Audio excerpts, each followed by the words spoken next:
প্রিয় দর্শক, যে চারাগুলা কাটিংয়ের কাজ চলতেছে দেখেন, আমাদের এখানে কিন্তু বেশ অনেক চারা, আজকে আমাদের প্রায় 13-14 হাজার চারা ডেলিভারি হচ্ছে।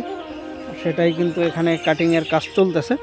চারাগুলো আমরা মাত্র 2 টাকা পিসে ডেলিভারি করতেছি। আর এটা 100% পুরাতন জমির চারা।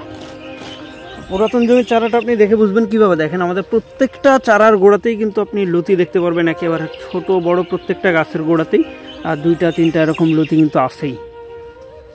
এই যে দেখেন, তো অবশ্যই যারা এই লতি কচু চাষ করবেন, যেহেতু সামনেই ধান কাটার পরে কিন্তু ফসলি জমিগুলো ফাঁকা অবস্থাতে পাওয়া যাবে, আর এমতো অবস্থাতে কিন্তু অনেকে এই ধরনের ইউনিক চাষগুলো করতে চান।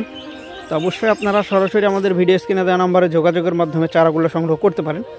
আমরা চারাগুলা কিভাবে প্রসেস করি সরাসরি যদি একটু দেখাই আপনাদেরকে। দেখেন আমাদের প্রত্যেকটা চারা ঠিক এভাবে পাতার সাইডটা কেটে আমরা মোটামুটি যেন ক্যারিং কস্টটা আমাদের একটু কম হয় সেই কারণে পাতাগুলা কেটে তারপর আমরা চারাগুলা ডেলিভারি করি। আর যে জমি থেকে আমরা চারা কাটছি সেটাও যদি আপনাদেরকে একটু দেখাই যে আসলে 100% পুরাতন কিনা। দেখেন এখানে যে মাতৃ গাছগুলা বা মাদার গাছগুলা সেগুলা কিন্তু আমাদের এখান থেকে কাটা হয়ে গেছে, শুধুমাত্র চারাগুলা এখানে মজুদ আছে, এখনও বেশ কিছু চারা। তা যারা এই চারাগুলো সংগ্রহ করতে যাচ্ছেন সরাসরি আমাদের ভিডিও স্ক্রিনে দেওয়া নাম্বারে যোগাযোগ করে চারাগুলো সংগ্রহ করে নিতে পারেন।